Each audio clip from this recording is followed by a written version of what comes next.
इसरो के जानिब से बनाए गए एक ह्यूमनॉइड फीमेल रोबोट के बारे में, जिसका नाम रखा गया व्योममित्रा। बेसिकली इस रोबोट को बनाया गया गगनयान मिशन के लिए। गगनयान मिशन की अगर बात की जाए तो ह्यूमन स्पेस फ्लाइट है, जिसको कंडक्ट किया जाएगा 2023 के एंड में या फिर 2024 के शुरू में। इस रोबोट को पहली टेस्ट फ्लाइट के बाद भेजा जाएगा स्पेस में, और वहां के तमाम मामलात ये रोबोट बताएगा इसरो को।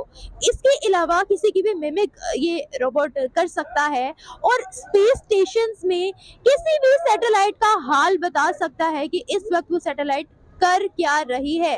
बहुत ही जबरदस्त इंटरव्यू जब लिया गया तो तब रिपोर्टर्स भी हैरान रह गए कि ये इसरो ने क्या बना डाला है। बताते हैं इस बारे में लोगों को, उनको वीडियो भी दिखाते हैं, जानते हैं उनसे उनकी राय। मेरे साथ रहे। देखें, इन कंपैरिजन विद इंडिया हम उनसे बहुत पीछे हैं। उसकी रीज़न ये है कि अगर आप सिर्फ एक इंस्टीट्यूट देख लें इंडिया का, इंडियन इंस्टीट्यूट ऑफ टेक्नोलॉजी, उसके बारे में रिप्यूट ये है कि if you get admission in IIT, आपको हार्वर्ड्स में एडमिशन टेस्ट देने की ज़रूरत नहीं है। ठीक है। पर अगर आप हार्वर्ड्स में एडमिटेड हैं as a student, you still have to take an admission test at IIT. ठीक है, I have been to IIT myself India में, और मेरे मतलब पूरे पाकिस्तान में एक यूनिवर्सिटी ऐसी नहीं है जिसमें 1 लाख स्टूडेंट एक ऑडिटोरियम में बैठ सकते हैं, और वहाँ पे ऑलमोस्ट 10 ऑडिटोरियम थे एक यूनिवर्सिटी में। आप आईटी एक्सपर्ट हैं? नहीं, मैं लॉयर हूँ। ठीक है, मैं कॉन्फ्रेंस पे वहाँ पर गया हुआ था। ठीक है। और आई वाज बैफल्ड के मतलब हम उनसे इतना पीछे हैं। मतलब पूरे पाकिस्तान के अंदर एक भी यूनिवर्सिटी नहीं है जहाँ पे 5000 से ज़्यादा स्टूडेंट्स बैठ सकें एक ऑडिटोरियम में, और वहाँ पे 10 ऑडिटोरियम्स हैं एक यूनिवर्सिटी के अंदर जहाँ पे एक टाइम पे ऑलमोस्ट 1.5 लाख बच्चे बैठ सकते हैं। आईआईटी। ठीक है, और इसी तरह बहुत सारी चीज़ें, मतलब वो एजुकेशन में हमसे बहुत आगे हैं। So if you are ahead in education तो obviously you are going to be ahead in everything. आप क्रिकेट देख लें, आप स्पोर्ट्स देख लें, आप एजुकेशन देख लें, आप साइंस देख लें, वो हमसे आगे इसलिए हैं बिकॉज आप हमारा एजुकेशन सिस्टम देखें और उनका एजुकेशन सिस्टम देखें। वहाँ पे अगर कोई क्रिकेटर भी बनता है ना तो वो स्कूल लेवल से शुरू करता है एंड यूनिवर्सिटी तक जाके खेलता है, and then he gets a chance to play in Indian team. ठीक है ना, लाइक हमें सेल्स फोर्स के ऊपर काम कर रहे हैं। सेल्स फोर्स है सीआरएम, ठीक है, और उसके ऊपर काम कर रहे हैं, तो उसकी सारी सपोर्ट जो है ना वो इंडियन दे रहे हैं। ठीक है, हमें इंडियन दे रहे हैं। ठीक है, हम पाकिस्तानी तो कुछ कर भी नहीं सकते। ठीक है, हमें इंडियन सपोर्ट दे रहे हैं। तो जब तक ये बात मेरे लिए भी नहीं थी जो आपने बताई है। ठीक है, तो जब तक ये हम लोग नहीं कर पाएंगे, सारी चीज़ें सेट नहीं कर पाएंगे, तो यही मामला रहेंगे। हम दुनिया से पहले बहुत पीछे हैं, और जो हुकूमतों ने इलाज हमारा कर दिया है, और हम 10 साल 15 साल और पीछे चले गए हैं। अच्छा, आपसे क्या सपोर्ट करते हैं इंडियन हमें, फिर भी हम ये कहते हैं कि भाई इंडिया से हमने कुछ नहीं लेना, इंडिया का हमसे कोई ताल्लुक नहीं है। देखें, आपको बताया, आप भी मूवीज देखती हैं, सारी इंडियंस की मूवी हम देखते हैं, सॉन्ग उनके सुनते हैं। 95% जो हमारा सोशल मीडिया है वो इंडिया को फॉलो करता है। Exactly. और ऐसे ही है, लेक्चर्स तक तो हम इंडियंस के सुनते हैं। ऐसे ही, बिल्कुल बिल्कुल ऐसे ही है। ये हमारे प्रॉब्लम ये है कि लाइक मैं अपनी कंपनी की बात करता हूँ, मैं आगे निकल रहा हूँ तो मेरे साथ वाला मेरी टांग खींच रहा है कि तुम क्यों आगे भाई निकल रहे हो। ठीक है, recently I am facing one problem in my system. तो मैंने किसी के हेल्प लिए कहा, तो उसने मुझे, जिसे कहते हैं ना, चिट्टा इनकार किया कि मैं आपकी मदद नहीं कर सकती और नहीं कर सकता। मैंने कहा चलो दफा करो, फरी कराओ।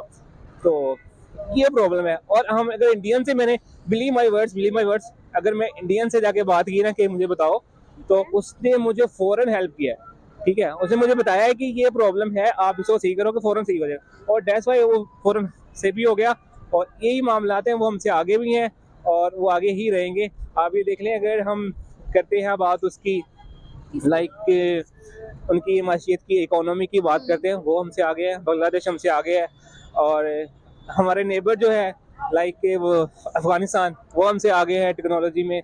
अब जिसे हम वो कहते गद्दार कहते थे बांग्लादेश को, वो हमसे बहुत आगे है। आईटी इंडस्ट्री बहुत ज्यादा ग्रो कर रही है। बस जो हमसे आगे निकल जाता है वो या तो गद्दार है या तो बुरा है। अच्छा, मैं ना रिसेंटली इंटरव्यू सुन रही थी इंडियन बच्चों का ना, तो वो जब इंटरव्यू दे रहे थे तो वो, अच्छा, उनके गोल जब आप देखें कि हम ये गाड़ी बनाएंगे इंडिया के लिए, हम ये करेंगे इंडिया के लिए, मतलब उनके हर लफ्ज में इंडिया शामिल था कि हम इंडिया के लिए ये करेंगे। अच्छा, नहीं, प्रॉब्लम ये है कि हमारे जो गोल्स है ना, हमारे गोल्स यही कि हमें इंटर्नशिप मिल जाए, हमें जॉब मिल जाए। exactly. और बिलीव माय वर्ड्स, उनके जो गोल्स है ना, वो गोल्स ऐसे हैं कि वो चाहते हैं कि हम फेसबुक में जाके काम करें, मेटावर्स में काम करें, गूगल में काम करें, बिल्कुल। ठीक है। उनके गोल्स बड़े बड़े हैं, वो पहले सेट करके बैठे। हमारा ये होता है कि हम लोग इंटर्नशिप कर लें, 8 से 10 हज़ार आ ही जाएगा। और ठीक आपके इंडिया ने 2001 में आई थिंक उनके Rahul Gandhi, I think he was the IT minister there, that was the revolutionary time for India. तो उसने क्या किया था कि उसने आपके जितने यूएस, आपके यूरोप, आपके ऑस्ट्रेलियन, वो जितनी भी आउटसोर्सिंग कंपनीज हैं उसके साथ उसने कॉन्ट्रैक्ट वहां पे साइन किए। ये जो हो रहा है इंशाल्लाह, वहाँ सेक्रेटरी जनरल भी आ रहे हैं यूनाइटेड नेशंस के, और मकसद तो ये है कि हम मुख्तलिफ मुल्कों से और इदारों से उम्मीद ये है कि सैलाब का जो नुकसान हुआ है उसके लिए वो हमें कुछ सपोर्ट मुनासिब किस्म का ऑफ़र करेंगे। उम्मीद तो ये है कि हुकूमत की कि तकरीबन 5 से 8 अरब डॉलर रेज हो जाएंगे। ये बहुत बड़ा कंट्रीब्यूशन होगा और सैलाब से जो नुकसानात हुए हैं उनको ठीक करने में हमें फैसिलिटी और पैसे मिलेंगे। अब बस इसी बात की दुआ है हमें कि इस तरह का सपोर्ट हमें मिले। आजकल मगर इस तरह के हालात हैं कि बहुत से मुल्कों को रिसेशन और मुख्तलिफ परेशानियों से गुजरना पड़ रहा है, जिसमें यूके भी है, यूएसए भी है और चाइना भी है। तो इसलिए इस वक्त पता नहीं किस हद तक रिसोर्सेज मोबिलाइज होते हैं फ्लड्स के लिए। दूसरी तरफ जो बात अहम है कि 9 तारीख को आईएमएफ की डेलीगेशन से भी पाकिस्तान की हमारे फाइनेंस मिनिस्टर साहब की मीटिंग होने के इम्कानात हैं। अब सवाल ये पैदा होता है कि बहुत से ऐसे इक़दामात थे जिसको हमें करने थे। पहले रिव्यू जो सितंबर में मुकम्मल हुआ है उसके पहले हमें करने थे, वो अभी तक हमने नहीं किए हैं। और उसमें जो ज़्यादा अहम है वो ये है कि पेट्रोलियम लेवी का मसला है। फिर दूसरी तरफ आपको बिजली की कीमतों में कुछ इजाफा करना था और गैस की कीमतों में भी कुछ इजाफा करना है, और साथ साथ आपको रुपए जो है, जो इस वक्त आपने इसको एक तरह से मैनेज फ्लोट किया हुआ है। आईएमएफ के साथ एग्रीमेंट जो हुआ था वो ये था कि मार्केट डिटरमिन्ड एक्सचेंज रेट होगा, जिसमें कोई दखल हुकूमत की नहीं होगी और इंपोर्ट्स पे कोई रिस्ट्रिक्शंस एलसीज पे नहीं लगाए जाएंगी। तो ये सब बड़े अहम इश्यूज हैं। और अब ये देखना है कि अगर आईएमएफ हमसे ये कहता है कि आपने कुछ खास प्रोग्रेस नहीं की पिछले कुछ हफ्तों में, तो फिर प्रोग्राम का जो आने वाला सिलसिला है वो बहुत मुश्किल हो सकता है और सस्पेंशन भी हो सकता है। अच्छा डॉक्टर साहब, हमेशा रहनुमाई करते रहते हैं, 8 माह हो गए हैं, लगता है कि हुकूमत कुछ बात सुनना नहीं चाहती। एक तरफ कह रही है 8:30 बजे बंद कर दो, दूसरी तरफ 80 गुजरा है, ब्यूरोक्रेट के 40 कनाल के घर है सरकारी अफसरों के, वहाँ लाइटिंग का बेदरेग इस्तेमाल। अगर हुकूमत खुद किफ़ायत शारी नहीं करती, और दूसरा कि क्या जो मुल्क की इस वक्त इकॉनमी जिस तरह से इसहाक डार साहब चला रहे हैं, आप समझते हैं कि मुल्क को क्राइसिस से निकाल लेंगे ये जो हिकमत अमली अब आज तक नजर आ रही है?